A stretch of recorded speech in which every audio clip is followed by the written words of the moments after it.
Assalamualaikum warahmatullahi wabarakatuh. Bismillahirrahmanirrahim. Alhamdulillahirabbil alamin wa bihi nasta'inu ala umuri dunya waddin. Wassalatu wassalamu ala sayyidil anbiya'il mursalin sayyidina wa habibina Muhammadin wa ala alihi washabihi ajmain, amma ba'du. Ketemu lagi dengan saya di saluran ngaji Ansos Kandul. Syukur alhamdulillah saya bisa menayangkan lagi di edisi berikutnya, masih di edisi Agustusan, karena ini masih di bulan Agustus 2022. Saya ingin menambahkan lagi beberapa hal ehwal penjajahan, ehwal kolonialisme, imperialisme, kapitalisme, dan seterusnya, dan sekilas sejarah gitu. Meski beberapa hal sudah saya singgung di tayangan sebelumnya, tapi nggak apalah, saya kira untuk menambah beberapa hal tentang di sekitar topik itu, sehingga nanti kita bisa mendapatkan beberapa tambahan gitu. Baiklah saudara-saudara semuanya yang saya cintai, berbicara soal penjajahan, tentu kalau sejarah bilang kita ini dijajah oleh para kolonialis itu selama 350 tahun gitu ya. Berarti kalau dihitung berapa lama itu, kalau satu generasi saja sekitar lazimnya umur 60-an, berarti sekitar 5 atau 4 atau 5 gitu ya, antara 4 sampai dengan 5 generasi kita dijajah oleh para imperialis itu. Itu artinya selama kurun waktu itu kita dalam kondisi yang sulit, dalam kondisi yang serba sengsara, karena kita dijajah selama sekian lama, bahkan sampai semua sektor kita dikendalikan, dari sektor yang sangat pribadi maupun publik gitu, masalah-masalah sosial. Sehingga sekali lagi kalau dinarasikan tentu tidak cukup dengan satu tayangan 1 jam misalnya, atau bahkan ini malah nggak ada, karena waktu 350 tahun berarti bisa beribu-ribu buku yang dihasilkan, bahkan lebih dari itu. Oke saudara, nggak apa-apa, itu sejarah yang harus kita tilik lagi, karena dari situ nalar kita akan bekerja, nalar kita akan mengkritisi sejarah, mengkritisi proses perjuangan sampai dengan detik-detik terakhir kita menyampaikan kemerdekaan di tengah-tengah penjajahan yang 300-an tahun berlalu itu terlaksana itu. Oleh karenanya sekali lagi, waktu yang lama itu bisa jadi sangat kalau istilah Jawanya itu mungkin jarem gitu ya, karena sampai dampaknya atau efeknya itu sampai balung sungsung, bahkan kultural kita disetting atau diskenario untuk sama seperti kemauan para penjajah, sehingga bisa jadi tidak terasa kultur atau kebiasaan kita masih mengikuti orang-orang yang terjajah dulu.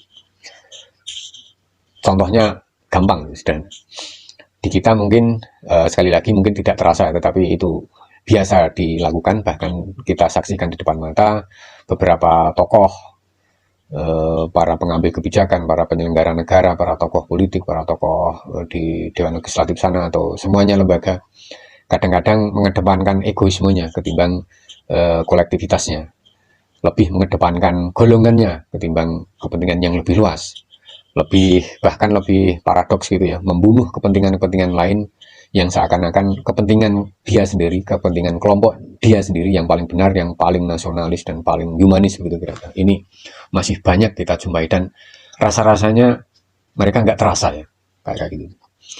Atau di kita sendiri juga ada begitu, saling mengintrik di antara rakyat gitu ya, rakyat jelata, saling cari muka di hadapan tokoh-tokoh petinggi-petinggi tingkat dusun, tingkat desa, sehingga kita juga kadang-kadang melakukan tanpa terasa. Ini sekali lagi kalau saya menghibur kita semuanya bisa dipahami lah ya, bisa dimaklumi, karena sampai dengan 5 generasi kita ini terkontaminasi atau terusakkan oleh semangat-semangat penjajahan itu. Oke, nggak apa-apa saudara, ini menjadi satu hal yang mengingatkan kita. Saya bukan menghembuskan api kebencian dan bara kedengkian gitu, enggak. Cuma kita memang harus mengkritisi semua sebagai bagian dari konsekuensi logis nalar kita bekerja atau menganalisa.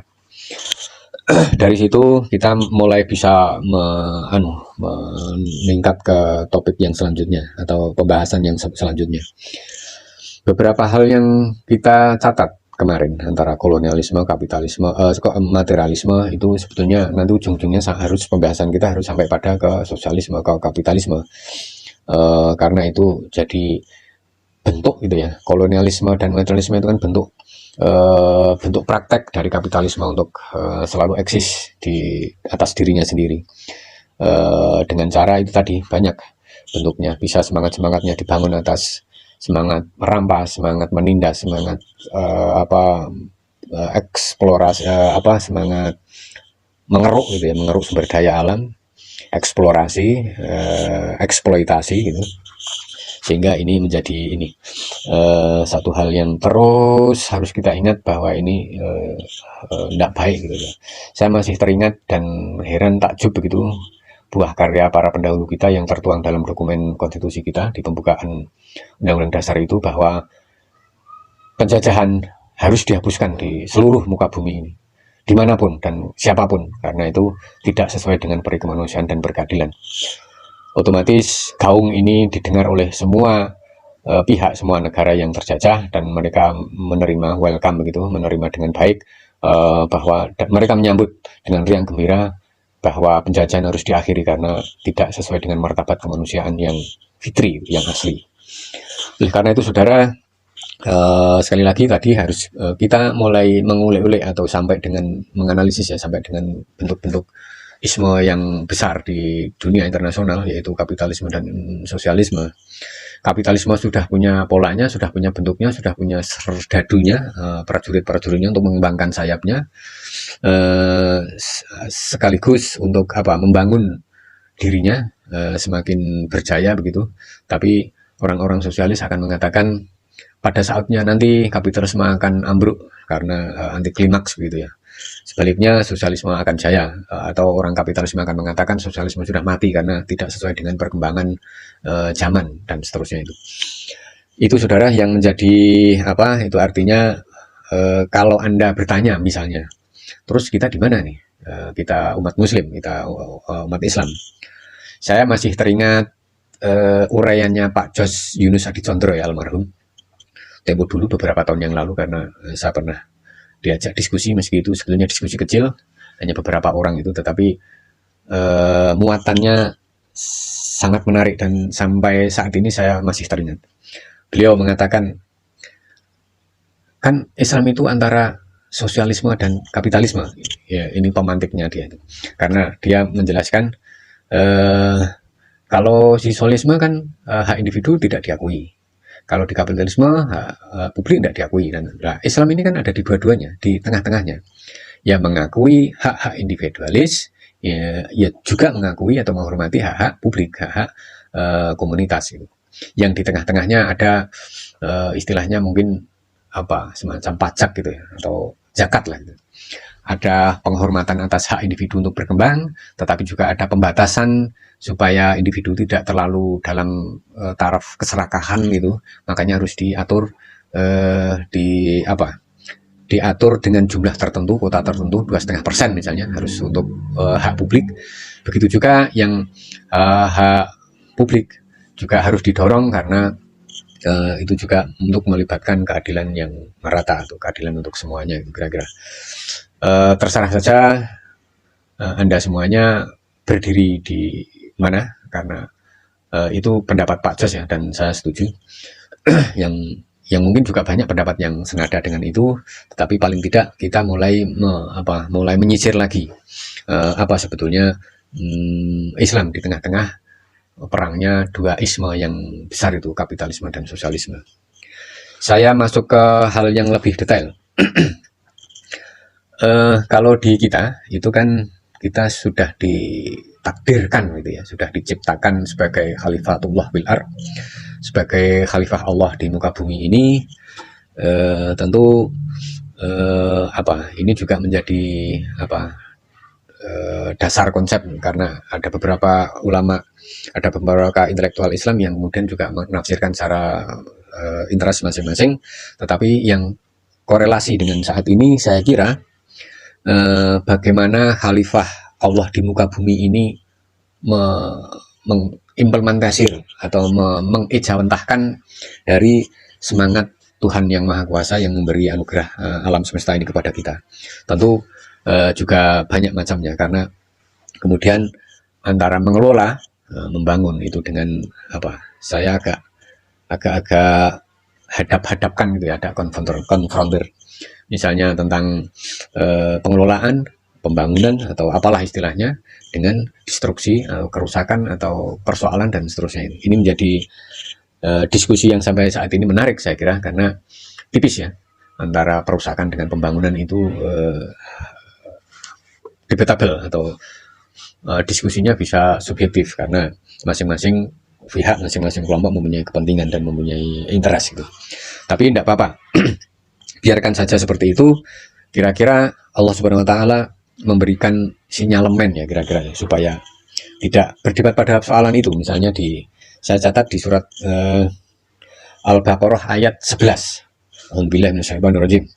Wa idza qila lahum la tufsidu fil ard qalu innama nahnu muslihun. Kira-kira kalau bahasa sininya adalah orang yang dituduh, kamu jangan merusak dong. Enggak, saya enggak merusak, saya malah bikin baik ini, saya malah membangun. Perdebatan itu yang sebetulnya sudah disiratkan dalam Al-Quran dan terjadi di kita, bahwa kelompok yang mengeklaim dirinya merusak, kelompok yang mengeklaim dirinya membangun, ternyata kalau diteliti secara detail, secara cermat begitu, yang terjadi adalah kebalikannya, perusakan. Begitu saja sebaliknya, orang yang melakukan perusakan sebetulnya satu hal yang tidak diharapkan juga, karena itu juga tidak menambah kemajuan gitu, tidak mengelola atau membangunnya.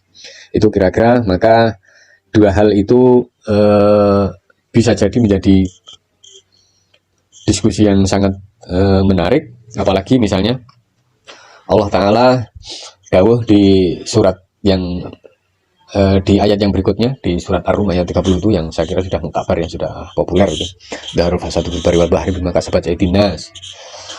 Telah nyata digambarkan, dilukiskan, telah nyata kerusakan itu di bumi dan di laut atas ulah manusia, atas praktek-praktek yang dilakukan oleh manusia. Ini tentu menggambarkan bahwa jangan ada kerusakan, karena kerusakan sebetulnya tidak kita kehendaki bersama, dan justru kita harus jaga sumber daya bumi ini supaya menjadi kemanfaatannya. Oleh karenanya sebetulnya salah satu, menurut saya ya, salah satu tolok ukurnya bahwa itu pembangunan atau pengelolaan yang baik adalah yaitu tadi, ada kemudorotan yang lebih minimalis, karena filosofi di fikih kan itu ya, menghindari kemudorotan yang semaksimalnya untuk mendapatkan kemanfaatan yang sebesar-besarnya.